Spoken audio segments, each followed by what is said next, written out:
It's a mess in the workshop, and that's because the last couple of days I've been tinkering and I've been having a go at a nap jointer, and that's a nap with a K, K-N-A-P-P, and that's named after the person who invented it. That was late 19th century, and he invented a machine that did it. So it's a machine joint.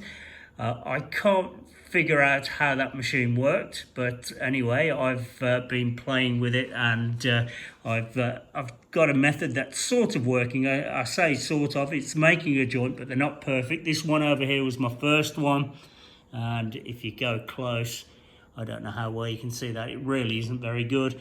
The next one was much better, but there's gaps there. And then this is my last one, and again, it's still not perfect, but it is getting there. So the way I've gone about making that, I'll show you. I've got this set up over here, and if I redo this, I'm sure I could do a better job, and then that might be the difference with how they come out. So the main thing I've done is I've made a cutter. I'll put my hand there and then you might be able to see that a bit better. That's a spade bit, and I've heated it up and annealed it. I've cut out the center part of it, and then I've rehardened and tempered it, and that works surprisingly well.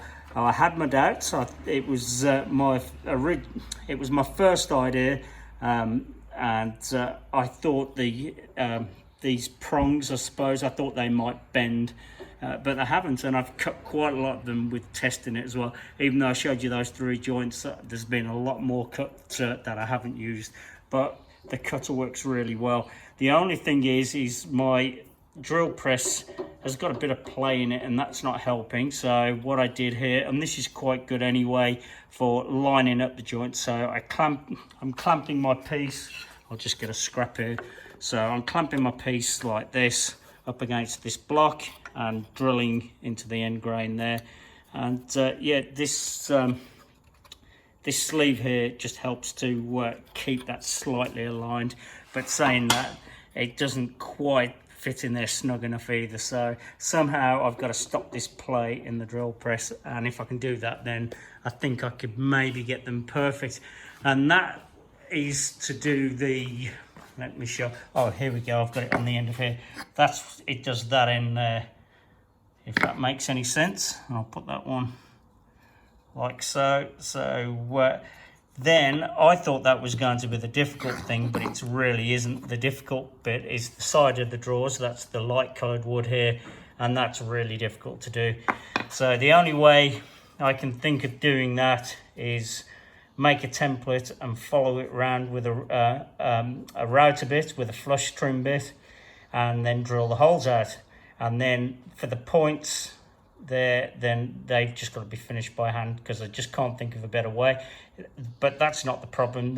Those bits there are quite easy to do by hand, so that's not the problem. It's just getting this piece here to fit that bit perfectly, and it's difficult to get it perfect, but it's not bad. It's not bad at all anyway. That's what I've been doing. I think I'm going to make that a video, but yeah, I've just got to tinker a little bit more, I think, and see whether I can get it a bit better. But it's easy to do, that's the other thing. It probably takes about, I would say, no more than 10 minutes to make that joint, I'd say, something like that. So once it's all in place, if I can get the template working well, then yeah, it's 10 minutes work to make that one joint, which isn't too bad.